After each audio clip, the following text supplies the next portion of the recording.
Peace and blessings, all praises, honor, and glory to the highest, to the Most High, and to the 12 tribes who are scattered abroad. Greetings, beloveds. I want to talk about the Passover because the Lord put that on my spirit. And He put it on my spirit about 3 weeks ago. And one of the important things that's quite obvious of why the children of Israel, why we couldn't make it to Canaan, a land flowing with milk and honey, is because of our murmuring. It's because of our unbelief. Don't be them. The Lord put it on my spirit to He reminded me they could not go to Canaan because of their unbelief. Do you understand that? They saw the plagues. They saw the water turn to blood. They saw the frogs. They saw the flies. They saw the hail. They saw the darkness. They saw the locusts. They saw the firstborn died. They saw the cattle. They saw it all. And then they left Egypt and then said, Aaron, build us a god. And they left Egypt and said, we hungry. They left Egypt and said, you brought us out here to die. Unbelief. If there is anybody around you, if there is anyone around you that has that type of spirit, you need to get them away from you. You need to get them away from you because they could cause you to fall. Unbelief. Unbelief.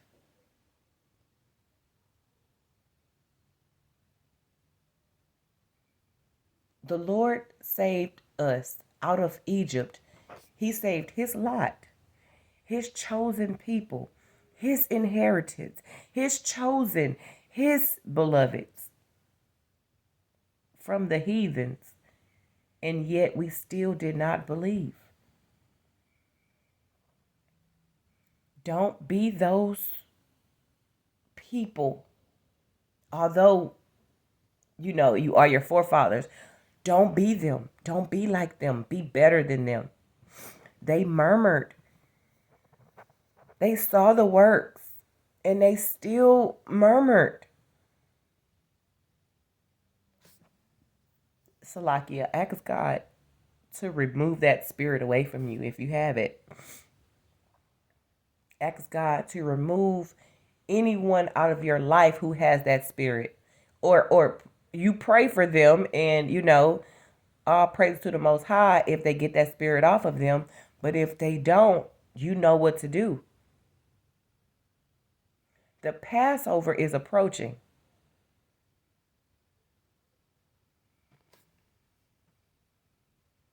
The Passover is a very big deal. You're getting ready to leave one place to go to another. We're physically, we're mentally leaving Egypt and Babylon. We're mentally and spiritually leaving this place. Physically, we will in due time, but right now, you need to mentally and spiritually depart from this place. Leave the world behind was not a movie to eat popcorn, and eat ice cream and cookies. It was a movie to take notes on. But you forgot about it.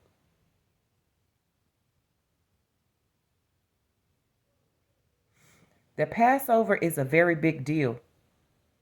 People died. Everyone died. They wandered the wilderness for 40 years. Joshua, Caleb, and the little ones were the only ones who made it to the promised land.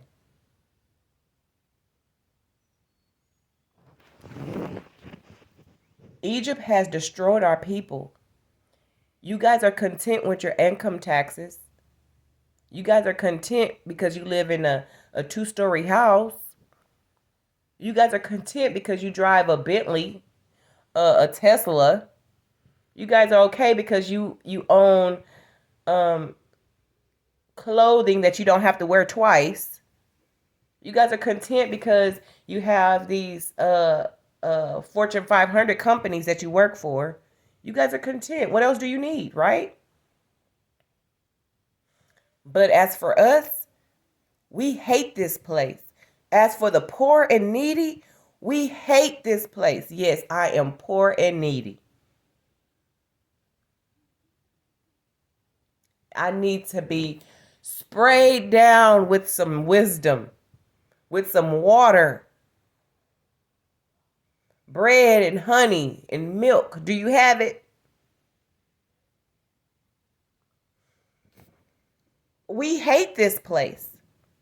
And so we want to depart from Egypt and Babylon and Rome. You have to leave this place behind. The murmuring is going to get a lot of people killed. The Passover is approaching. Here's the message. The Passover is approaching. 3 weeks to a month, if give or take. The first day of Passover is the day of unleavened bread, the feast of unleavened bread. You need to be getting rid of the bread, the yeast inside your house. All that sin, if you can understand, inside your house. Your physical house and then your spiritual house. While you're getting the yeast out of your physical house, get the yeast out of your spiritual house. That murmuring is a part of the yeast. That unbelief, that's a sign. That's a sign that yeast is still in there. That spirit of contention and rebellion, that's a sign of yeast still in your dwellings.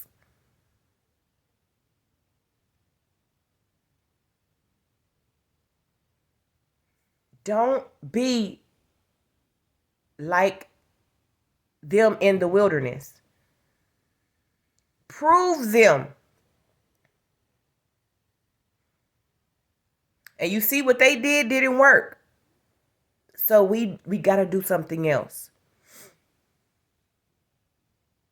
The Passover is approaching. We just had the Feast of Purim. All praises, honor, and glory to the Most High. All praises. Now it's time for some work. Prepare. Get your lamb ready. If you're keeping the Passover. If you're keeping the Passover in its season, make sure you have your lamb. If you don't have cattle and all that, buy one from the store. Make sure you have some flour for some unleavened bread. Salt, black pepper, some honey. But I'm going to say this too. For the Feast of Unleavened Bread and for the Passover, no. Salakia. For the Passover only, not the Feast of Unleavened Bread. For the Passover only,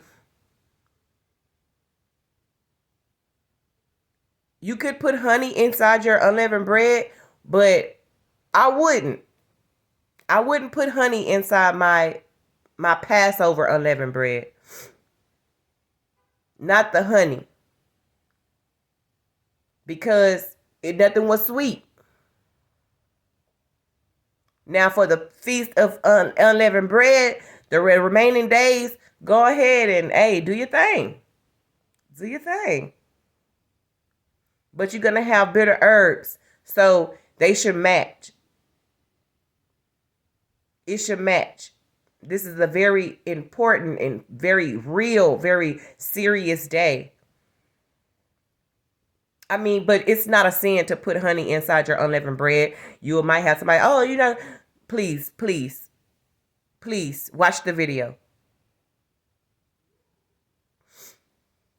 But your wine, kosher, your staff in your hand, your loins girded, your shoes on your feet, because we're leaving this place. Am I saying that we about to leave Egypt right now? I hope so. No, but no, only the Lord knows the time, the hour, the day, the second, all of that. I'm saying prepare. I'm saying prepare your mind right now for the Passover. Prepare your mind right now to not murmur. Not to murmur. All praises, honor, and glory to the Most High. Peace and blessings to the nation of Israel and to the 12 tribes who are scattered abroad. Greetings. May the Most High sends peace your way. May the Most High keep you in his prayers, because he even said, Peter, I prayed for thee. And keep us in the secret part of his bosom where we are safe. All praises, honor, and glory to the Most High. Shalom.